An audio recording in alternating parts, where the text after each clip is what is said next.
Hey guys, it's your boy, Ballface8020, back again with another great commentary. So, sometime, it's 2024 now, and sometime in 2023, I saw, I watch a lot of YouTube videos, and I don't have an ad blocker, so I got this ad for this film called, although I forgot the name pretty quickly, Anyone But You. And which was like a romantic comedy, or it is a romantic comedy. So I didn't really have any interest, but I watched the preview, like either because it was one of those trailers that just wouldn't shut off, or it was how the ads doesn't always let you click away for a few seconds. But I do remember watching it just mainly because it had Sydney Sweeney. So I was just like, oh wow, okay. And then it kind of got me hooked enough to keep watching. I wouldn't say it looked interesting. I didn't have there might have been like some interest there, but it was not enough to actually watch it. And just because I'm not really a romantic comedy guy, I'm aromantic myself, but I can appreciate and enjoy a love story. I don't have anything against it. I just, for romantic comedies as a genre, just don't do it for me, generally speaking. Neither does just general comedy. Although that depends a little, depending on what it is. But,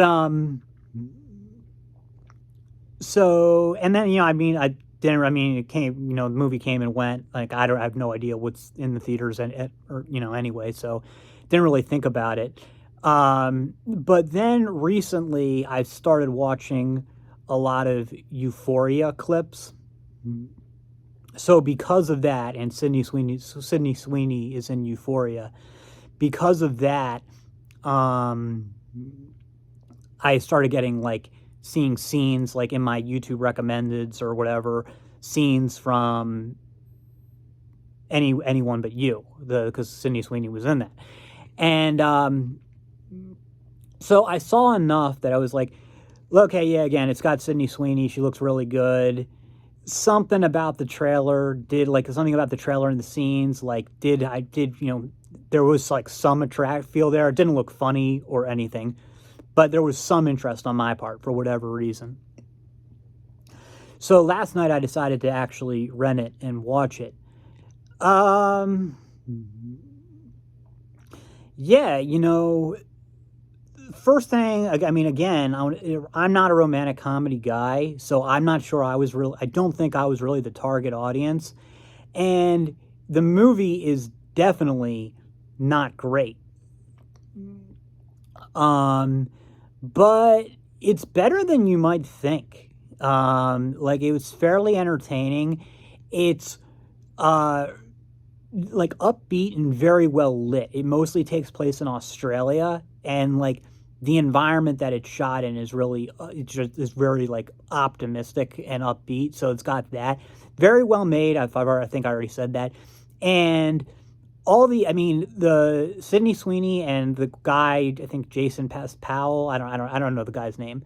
I don't recognize him from anything. I'm not in touch with pop culture.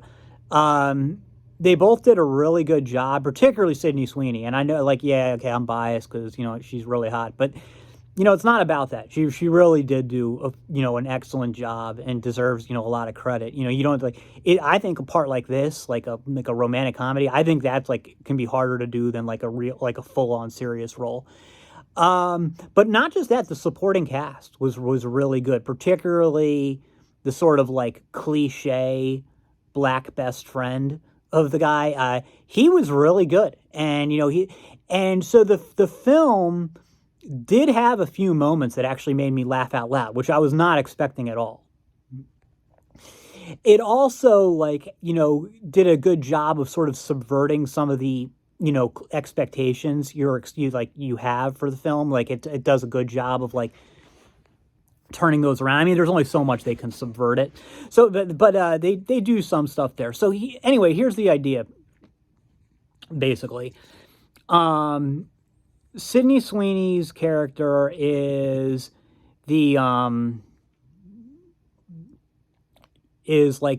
basically she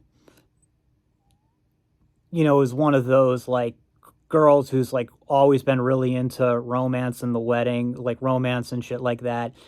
and but for her, it's never worked out, because she's been basically in a long-term relationship with this guy who she kind of loves as a brother, but like he's not really, it's not, he doesn't really do it for her, and he doesn't give her the feels. And then she herself is, in law school, but she doesn't like law. She hates it and she doesn't want to be doing it. So she's got no idea what she wants to do, and her romantic life is just dysfunctional. And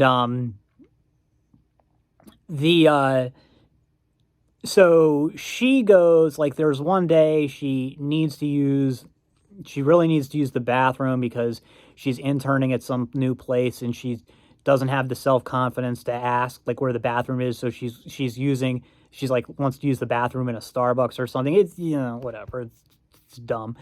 But the employee behind the desk says, no, it's customers only.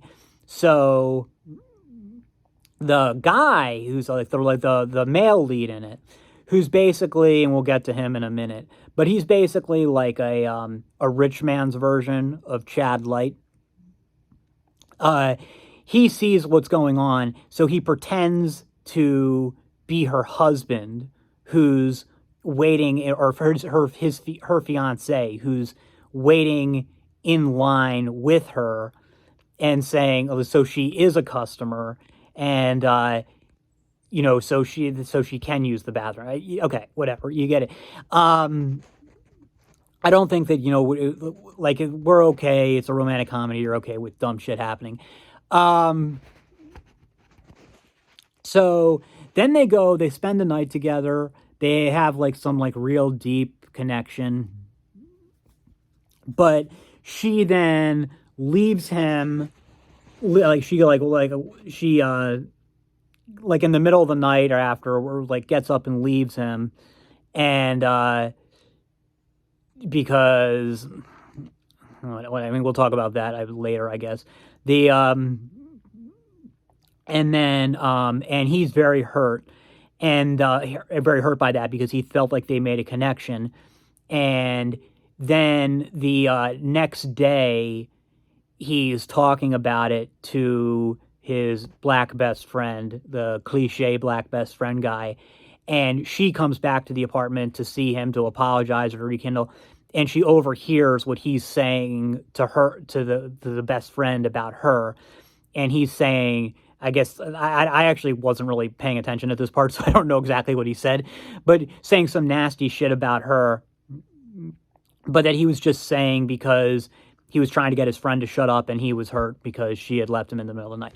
So you guys get the drill, right? You guys get, this is all the setup. But then what it turns out is, so that's supposed to be the end of it, except it turns out that her sister is getting married to the sister of the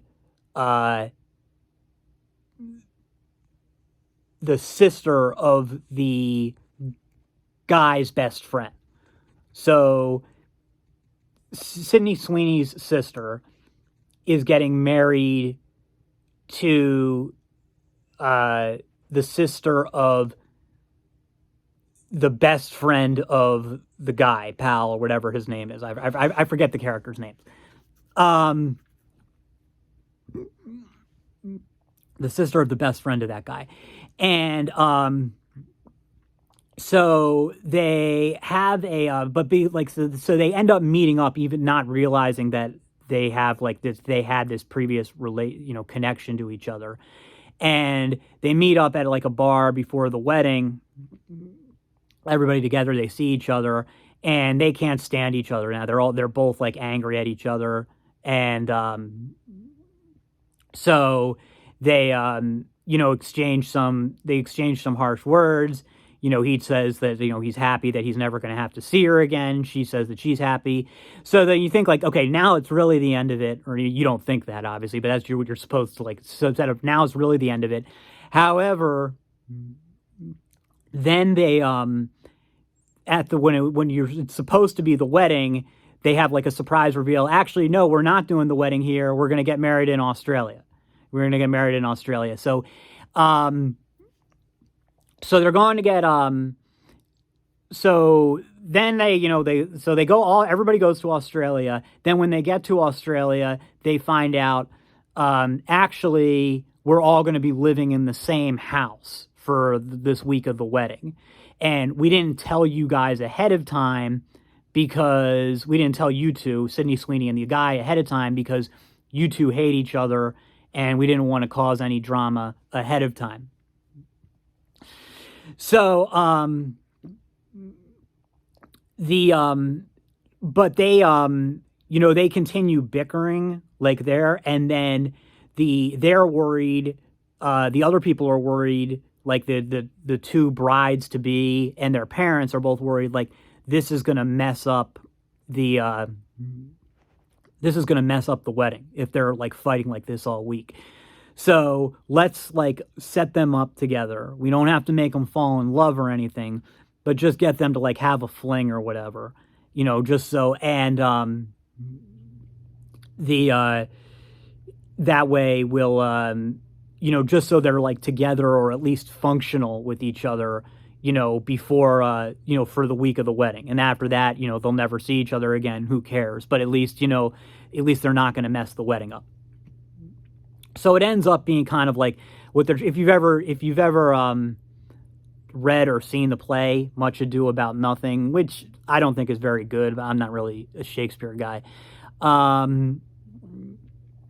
They're kind of doing that, except instead of doing it purely for fun, like in Much Ado About Nothing, this time they're doing it because, like I said, they think they don't want the wedding to get screwed up. And then also the Sydney Sweeney's parents bring over her ex-boyfriend, the one who she kind of loves as like a brother type. And so Sydney Sweeney has got an incentive to pretend like she's with this guy for that reason, so she doesn't have to like get pressured to get back with her ex. And meanwhile, the guy, he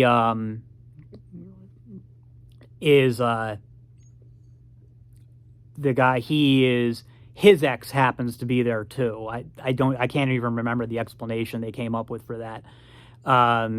It actually, like, even though this stuff is all like really dumb, the way it's done in the movie, it's done in a way that it is like, there is some plausibility there. But so he's got a reason to like try to make her jealous. But yeah, so that's kind of like the general synopsis there. Again, I want to say the movie's really well done. It's got, like I said, some really parts that are actually funny, actually made me laugh out loud, which I wasn't expecting. And the romantic stuff, like Sydney Sweeney's hot, or at least she usually is. Like sometimes she doesn't look so good, but she's definitely one of those who's like, her sex appeal is a lot greater than her like beauty. Not that she doesn't have beauty too, but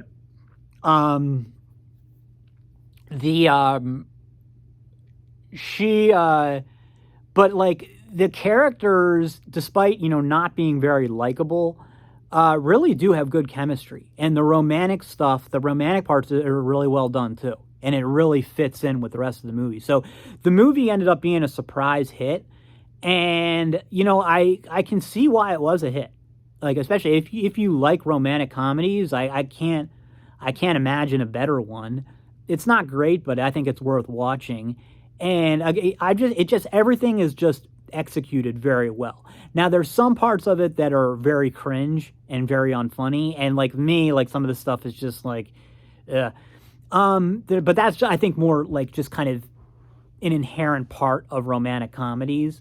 You can't really be funny all the time. It's just trying to like, so you end up with a lot of try hard shit that just sucks. And if you see the preview of the film, at least the trailer that I saw, the trailer's not funny at all. The trailer just, you see the trailer and it's like, again, there was some interest in, had some interest in it just because, it did manage to draw like at least some of my attention, but a very small level. But it did not look funny. It did not look remotely funny. And it really does have some funny moments. And again, the romance stuff is really gets in there and is really well entwined there and really works. But, it did get me thinking about just the problem with one problem with this film and with romantic comedies in general. I think this is all romantic comedies, really. I haven't seen a ton, but the ones I've seen, this comes up. The characters, so the Chad guy is like 30, supposed to be either 30 or early 30s. Sydney Sweeney's character is, I think, supposed to be around 24. But they act like complete children. They're so petty, so childish, so immature, and it's pathetic. And it's a movie, so you have to suspend disbelief. And the movie wouldn't work without them behaving that well. But it makes two characters who really weren't that sympathetic anyway, even less sympathetic, and it gets kind of annoying. And just for somebody like me, it's just like, people acting like this is just like, to me, is a real turnoff, and it's just like there's no reason for it. It just makes no sense, And again, I know you have to kind of suspend disbelief here. So these things, that one is kind of, there's certain things that are easier for me to suspend disbelief in, and that's one that's like harder. Like when you've got two adults behaving like they're 14. It doesn't work for me. And I think that's like in a lot of romantic comedies that it has to happen. It was particularly bad in this movie, but to do that kind of stuff, you have to have that, I guess. Like, you have to have, without like really like sort of self-destructive immaturity. Do you have any romantic comedy? Like, can you have a romantic comedy without that? I don't think you can.